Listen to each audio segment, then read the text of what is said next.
Bom dia, senhores, tudo bem com vocês?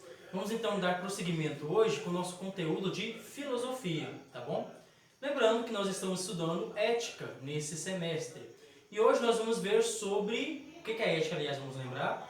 Que é aquelas partes da filosofia, aquela ciência que estuda as normas sociais, as convenções sociais, a fim de que cada homem chegue à sua felicidade, chegue ao seu fim último e também a comunidade chegue à felicidade e ao bem comum, tá bom? Essa ciência que preocupa então com o homem alcançar seu fim último, alcançar sua felicidade.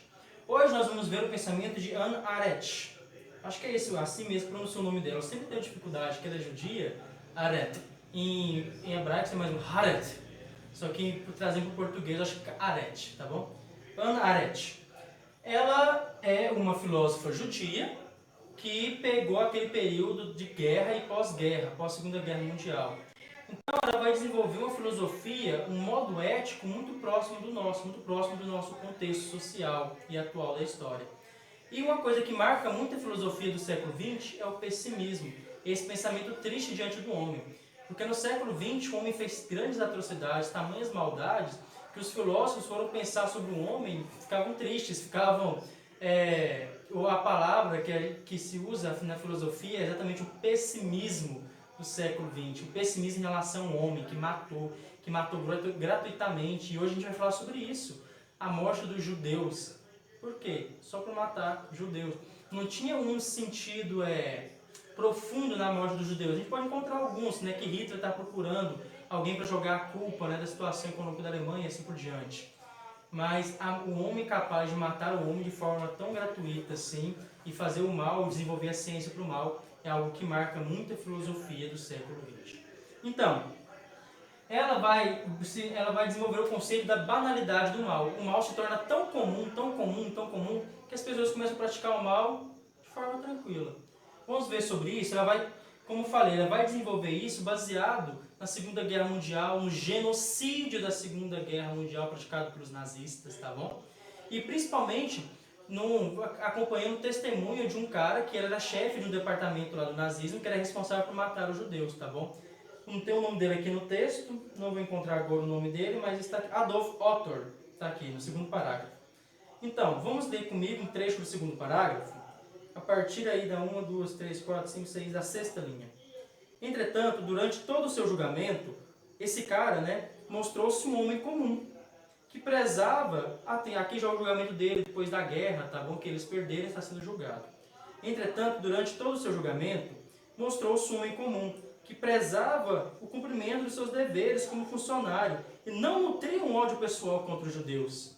Suas ações criminosas não eram deliberadas ou intencionais. Ele apenas obedecia cegamente às determinações do sistema de trabalho rígido e burocrático que estava inserido, sem refletir, problematizar ou questionar as ordens que recebia e executava. Então, ela diz que ele fazia um mal tão grande, mas ele nem refletia sobre o mal que ele fazia. Ele simplesmente cumpriu o seu dever. Ele estava matando milhares de judeus e até mesmo crianças. Mas ele nem refletia sobre isso. Ele pensava, o certo é fazer isso porque me mandaram fazer isso.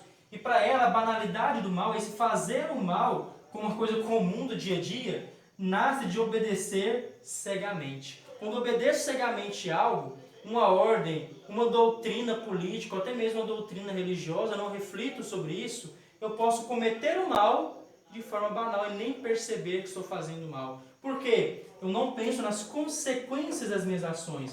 Para ela, o remédio para a banalidade do mal é o pensamento crítico.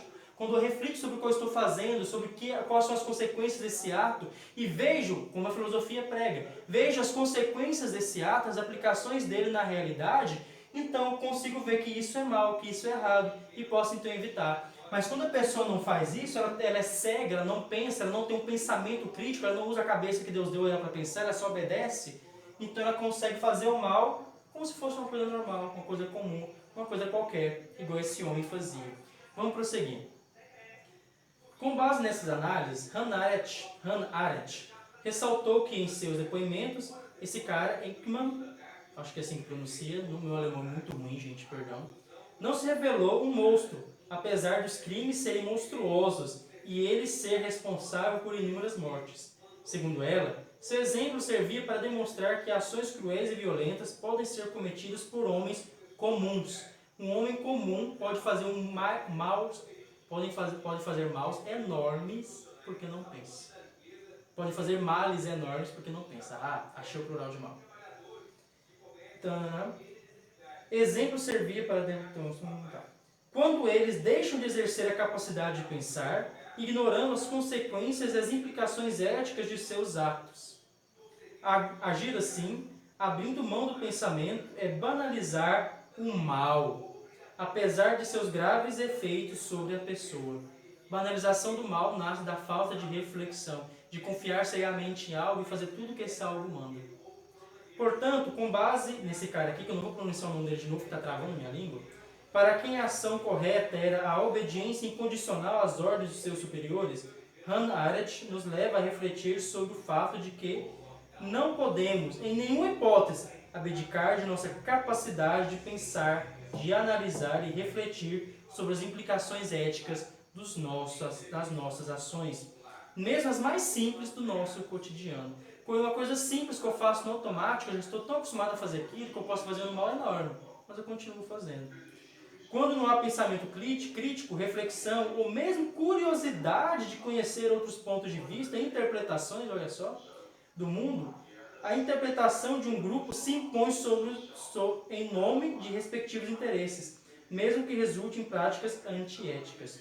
Nesse contexto, vale lembrar que a filosofia possibilita o exercício de pensar e da reflexão, que demonstra a grande relevância dessa disciplina. Mesmo quando eu acredito tão cegamente que meu posicionamento político é o certo, eu xingo, eu até mato o outro se for preciso, mas eu nunca nem ouvi o que o outro tem para falar, eu nunca nem dei razão para o que ele tem para falar.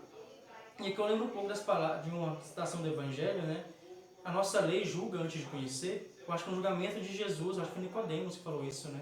Por acaso a nossa lei julga antes de conhecer, antes de ouvir? Então, como que eu julgo que o outro está errado se eu nem ouvir? Eu acredito tão cegamente que um posicionamento político e qualquer outro posicionamento é tão correto, que eu até mato, xingo e faço tudo possível contra o outro, sem mesmo ouvir a posição do outro, as razões do outro. Isso aí não é banalizar o mal? Isso aí não é obediência cega? Isso aí não é abdicar sua capacidade de raciocinar? Esses dias, hoje eu estava lendo algumas coisas e eu vi sobre as manifestações que teve domingo, né? E teve um cara, um partidário lá, que nós não vamos entrar em mérito de política, ele poderia ser de qualquer lado, ele chegou a agredir enfermeiros em nome do posicionamento político dele. Eu pergunto para vocês, em que momento a ação da medicina prejudica o posicionamento político dele? Ele pensou no que ele estava fazendo, ele só bateu porque ele achou que era inimigo? Ele imaginou que aquilo que ele estava fazendo era algo sem sentido? Por que aquele cara bateu nas outras pessoas? Por que esse extremismo, essa obediência cega? E eu pergunto para vocês, até quem é partidário de direita, esse cara que agrediu os enfermeiros, representa vocês? Representa o seu modo de pensar? Ou esse cara ele abdicou de tamanha forma a sua capacidade de pensar que ele se tornou um animal bruto, um cachorro que morde qualquer coisa que vê que é diferente dele? Por que uma enfermeira naquela ação, um médico naquela ação, são ameaça para ele? Não é obediência cega, banalizar o mal, e ele acha que está fazendo bem. Se eu pudesse matar os enfermeiros, eu acredito que ele mataria e acharia que está fazendo bem. Matar os inimigos, matar tudo que é diferente. Isso não é banalizar o mal? E eles fazem isso acreditando que eles estão fazendo bem, que é óbvio, que eles têm que matar mesmo, que tem que acabar com essa raça. Isso não é banalizar o mal? Cadê o equilíbrio? Cadê o pensamento crítico? Cadê a tolerância? Cadê a ética? Cadê o pensar nas suas consequências? Esse cara, com certeza, ele se equipara a esse senhor que nós estamos vendo sobre ele, sobre o depoimento, que ele matou muitos judeus, mas para ele era normal, comum. Ele nem pensava mais o que ele estava falando. Ele agia como um adestrado. Esse cara que agrediu os enfermeiros, eu imagino que é um cachorro adestrado também, né? Ele não pensa mais, ele só age. Morde aquilo que fala que ele tem que morder. Beleza, meninos? Na página 19 aqui tem um relato desse depoimento, tá bom? Vocês vão ler. Claro, toda vez que a gente estuda, vocês têm que ler tudo que está aqui na apostila sobre esse capítulo, tá? Não fica só com minhas aulas, não, porque as minhas aulas eu vou só no principal. Vocês têm que ler tudo. Vamos lá na página 19, vocês vão fazer a número 1 e a número 2, tá bom? Isso aqui não precisa, conexões não precisa, só número 1 e número 2. E lá na página 20, número 1 e número 2 também, tá? Baseado também no texto da página 20 que vocês vão ler. Deixa eu ver se é só isso mesmo, gente. Página 20, página 19. Isso, página 20, página 19. Tá certo, gente? Eu acho esse tema muito interessante, ainda mais nos dias de hoje. a banalização do mal. As pessoas fazem o mal sem pensar, elas fazem o mal achando que estão fazendo bem, tá bom? E o que mais perigoso é que um homem comum pode fazer o mal. Qualquer um pode fazer o mal, porque ele acha que é o bem, ele não pensa mais sobre as consequências dos atos. Ele está fazendo um mal tremendo, só que para ele é algo normal, é até algo bom que ele está realizando, tá bom? Grande abraço para vocês, eu espero que essa reflexão fique de fato, né? Vocês pensem sobre isso, ressaltando, não é uma crítica política específica, é uma crítica ao modo com que alguns manuseiam o político e levam ela para um lado e para o outro. Poderia ser qualquer extremo de qualquer lado, né? Nesse caso caiu um extremista de direita, mas poderia ser um extremista de esquerda com certeza. Tá bom, meninos? Um grande abraço para vocês e até a próxima aula.